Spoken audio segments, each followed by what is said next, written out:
જિલ્લાના ધોરાજીમાં મદ્રેસા મિસ્કિનિયા ઉપલેટા રોડ અને ધોરાજીમાં 26મી જાન્યુઆરીની ઉજવણી કરવામાં આવી હતી। પ્રજાસત્તાક દિવસની ઉજવણી મદ્રેસાના મિસ્કિનિયામાં ભારે ઉમંગ અને ઉત્સાહથી ગણતંત્ર દિવસની ઉજવણી કરવામાં આવી હતી। સંસ્થાના ગ્રાઉન્ડમાં સવારે 10 વાગે ધ્વજવંદન કરવામાં આવ્યું હતું। આ દરમિયાન 26મી જાન્યુઆરી અને ગણતંત્ર દિવસના દિવસે બાળકો માટે માહિતી પ્રવચન અને દેશભક્તિના ગીતો રજૂ કરાતા ભારે દેશભક્તિ તથા ઉત્સાહનો માહોલ જોવાયો હતો। આજના આ કાર્યક્રમની વિશેષતા અહીં હતી કે સમગ્ર કાર્યક્રમમાં વેલકમ સ્પીચ તેમજ આભાર વિધિ તથા સંચાલન બાળકો દ્વારા રજૂ કરવામાં આવ્યું હતું। રિટાયર્ડ આર્મી મેન ગુલ મોહમ્મદભાઈ દ્વારા 26મી જાન્યુઆરી બાબતે ઘણી બધી રસપ્રદ વાતો પોતાના પ્રવચનમાં જણાવી હતી। તો મુખ્ય મહેમાન તરીકે ડોક્ટર એ ચામડિયાએ બાળકોને ગણતંત્ર દિવસ વિશે અને બંધારણ વિશે સારી માહિતી આપી હતી। બાળકો દ્વારા આયોજિત આ કાર્યક્રમની પ્રશંસા કરતા જણાવ્યું હતું કે બાળકોએ આવી જ રીતે અભ્યાસમાં પણ ધ્યાન આપી ઉચ્ચ વિચારોને ઉચ્ચ લક્ષ્ય સાથે હિંમતથી આગળ વધી જીવનમાં પોઝિટિવ એપ્રોચ સાથે આગળ વધવું અને આજના આ શાનદાર પ્રોગ્રામનું આયોજન બદલ બાળકો, શિક્ષકો અને સંસ્થાના પ્રમુખ, સેક્રેટરી, ટ્રસ્ટના બોર્ડના તમામ સભ્યોને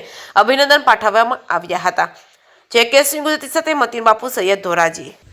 રિસ્પેક્ટેડ ટ્રસ્ટના પ્રમુખ સાહેબ, ટ્રસ્ટીઓ, ઉપસ્થિત મહેમાનો, આ ટ્રસ્ટમાં પ્રિન્સિપલ સાહેબ, બધા ટીચર્સ, ઓફિસ બેરર સ્ટાફ, પ્યારા વિદ્યાર્થી મિત્રો, ખરેખર મને બહુ ખુશીની વાત છે કે મારા જેવા નાચીઝને આ ટ્રસ્ટ પસંદ કરી અને મારા દ્વારા ધ્વજવંદન કરાયું છે। એ બદલ હું ટ્રસ્ટનો, પ્રિન્સિપલ સાહેબ, ટીચર સ્ટાફ અને મહેમાનોનો ખૂબ આભારી છું। આપ સૌ જાણો છો, ફરી પાછું મને ઊભા રહી અને મારા વિચારો વ્યક્ત કરવા માટે પણ આ અનોખો મોકો આપેલો છે, એ બદલ ખૂબ આભારી છું। આપ સૌ જાણો છો, આ 102 વર્ષ જૂની સંસ્થા છે મદ્રસે મિસ્કિનિયા।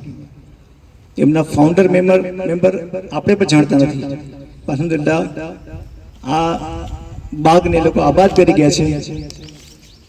એવા ફાઉન્ડર મેમ્બર્સ જે આપણે બધાને ખબર છે, એ મેમ્બરોને પણ આપણે અત્યારે, એ મરહુમને પણ આપણે અત્યારે યાદ કરશું, એને મગફિરતની દુઆ પણ કરશું એના માટે કે આ ચમનને લોકો આબાદ કરી ગયા છે। બીજી વાત, આ સંસ્થામાં પરંપરા મુજબ દર વર્ષે આઝાદી નિમિત્તે 15મી ઓગસ્ટ આ તિરંગો એ લહેરાવવામાં આવે છે અને 26 જાન્યુઆરી પ્રજાસત્તાક દિન એટલે ગણતંત્ર દિવસે પણ આ તિરંગો અહીંયા પરચાવી, આ લહેરાવી અને દેશ માટે આપણે અહીંયા મોહબ્બતનો ઇઝહાર કરીએ છીએ। અત્યારે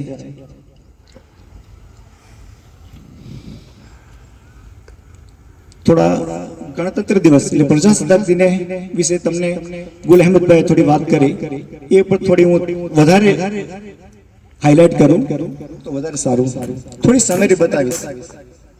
એકચ્યુઅલી 1947ના દિવસ દેશ આઝાદ થયો ત્યારે અંગ્રેજોએ આપણને એ લોકો કે તમે પેલા એ સાંભળો આ તંત્ર, એ પહેલા તમે તમારું સંવિધાન, બંધારણ, કોન્સ્ટિટ્યુટ બનાવી લો, પછી તમને આ રાજ તમને સોંપશું।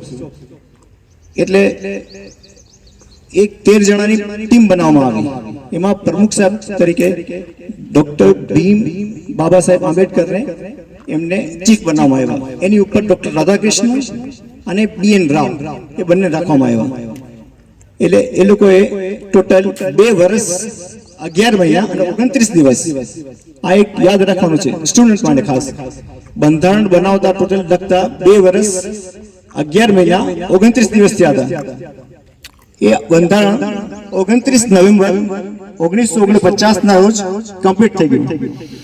હવે એ દિવસને એ લોકોએ ધ ડે ઓફ કોન્સ્ટિટ્યુશન તરીકે જાહેર કરી આપ્યું। હવે બધા જે મહાનુભાવો હતા એ સમયે એ વિચાર્યું કે આ દિવસને આપણે પ્રજાસત્તાક દિન યા ગણતંત્ર દિવસ તરીકે મનાવીએ, એના કરતા 26 જાન્યુઆરીને મનાવીએ। એટલે એકચ્યુઅલી 26 જાન્યુઆરીનું મહત્વ શું છે એ બતાવું તમને। 1929માં જવાહરલાલ નહેરુએ પરચમ લહેરાયો દિલ્હી ઉપર, કે અમે આઝાદ થઈ ગયા છીએ, જે ગુલ અહેમદભાઈ તમને એનો એ વિશે બતાવ્યું ત્યારે 26 જાન્યુઆરી 1929 નો દિવસ હતો, બરાબર. એટલે એ પરંપરાને કાયમ રાખવા માટે એ લોકોએ બંધારણ ભલે બની ગયું છે 29 નવેમ્બર 1949, પછી એ દિવસનું મહત્વ રહે એના માટે એ લોકોએ એને 2 મહિના બંધારણ લાગુ કરવા માટે 2 મહિના થોડું લેટ કર્યું. એટલે 26 જાન્યુઆરી 1950 ના દિવસથી એ લોકોએ ત્યારે જે બધા લોકો હતા એ લોકોએ નક્કી કર્યું કે આપણે 26 જાન્યુઆરી નક્કી 2 મહિના એ લોકોએ લેટ કર્યું. એટલે એ લોકોએ 29 નવેમ્બર 1950 ને ધ ડે ઓફ કોન્સ્ટિટ્યુશન જાહેર કર્યું અને 26 જાન્યુઆરી 1949 ના પ્રજાસત્તાક દિન તરીકે જાહેર કર્યું. બાકી તમને બતાવ્યું છે કે તિરંગો છે એ 15 ઓગસ્ટના દિવસ માનનીય વડાપ્રધાન સાહેબ ધ્વજવંદન કરે છે. 26 જાન્યુઆરીએ યુઝ્યુઅલી આપણા દેશના રિસ્પેક્ટેડ રાષ્ટ્રપતિ સાહેબ એનું ધ્વજવંદન કરે છે. અચ્છા, એ જે બંધારણ સંવિધાન બનાવવામાં આવ્યું એનું લગભગ વજન છે ને ટોટલ 13 કિલો હતું, બરાબર છે? 13 કિલો વજન છે. અમુક ક્વેશ્ચન છે ને તમને પૂછશે ઘણી વખત કોઈ જનરલ નોલેજમાં, ઘણી વખત અહીંયા પણ દીની દુનિયા 2 તાલીમ આપવામાં આવે છે. એટલે તમને પ્રિન્સિપલ સાહેબ ટીચર્સ તમને પૂછે તો બધું યાદ રહેવું જોઈએ. સ્ટુડન્ટને ખાસ રિક્વેસ્ટ કરું છું, એ બંધારણનું વજન લગભગ 13 કિલો છે, આપણા ટોટલ 13 કેજી યાદ રાખવાનું છે. એ બંધારણ બનાવનાર જે કમ્પ્લીટ પ્રમુખને જે ડોક્ટર બાબા આંબેડકર સાહેબ છે એને ફાધર ઓફ કોન્સ્ટિટ્યુટ કહેવામાં આવે છે, એ પણ યાદ રાખવાનું છે.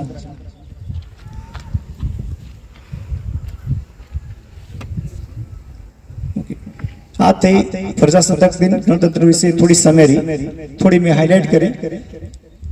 યુઝ્યુઅલી શકીલ બાબુ સાહેબ, મુન્નબ રજા સાહેબ અને નવાઝ મોના સાહેબ, આપના પ્રિન્સિપલ સાહેબ, જનરલી કોઈ પણ ગ્રેટ મુકર્રર છે એની સામે મારે અહીંયા છોટામાં બડી વાત બોલું છું. અત્યારે ઘણી વખત એ લોકો પણ લુબ્બે લુબાબ રજૂ કરે છે. જ્યારે પણ એ લોકો તકરીર પૂરી થાય છે ત્યારે લુબ્બે લુબાબ રજૂ કરે છે. મારો એક લુબ્બે લુબાબ આ તકરીર કે સ્પીચ નો એ છે અત્યારે કે થોડી ઇસ્લાહ કરું લોકો બચ્ચાઓને. ફર્સ્ટ એક પ્રિન્સિપલ સાહેબ, ટીચર સાહેબ, લોકોને પ્રિન્સિપલ સાહેબ જરા આ લોકોનું વિઝન છે ને એ વિઝન વધારે વિઝન મીન્સ બહુ સમજવા જેવી વાત છે. જ્યારે એક આફ્રિકન હરણ છે ને બહુ નાની હરણ હોય છે, એની હાઈટ કમસે કમ 1 મીટર પણ નથી, સોરી 3 ફીટ કે 6 ફીટની હાઈટ છે. એની જે કૂદવાની શક્તિ છે ને 9 ફીટ છે જમ્પિંગ, અને ઉછળવાની શક્તિ 6 ફીટ છે. અત્યારે જ્યારે એ હરણને પણ જો 4 દિવાલમાં બંધ કરી દેવામાં આવે છે ને ત્યારે એ હરણ છે ને એ કૂદવાનું બંધ કરી દે છે. શા માટે? કે 4 દિવાલમાં આવ્યા પછી એનું વિઝન બંધ થઈ જાય છે. યાદ રાખો, આપણે 4 દિવાલની અંદર નથી રહેવાનું. આપણું વિઝન ગ્રેટ હોવું જોઈએ, બ્રોડ સ્પેક્ટ્રમ વિઝન હોવું જોઈએ. સ્ટુડન્ટને બતાવો છો ખાસ, આપણું વિઝન બ્રોડ સ્પેક્ટ્રમ હોવું જોઈએ. તમે જો ગ્રેટ એક્ઝામ્પલ આપું તમને આ સંસ્થાનું છે.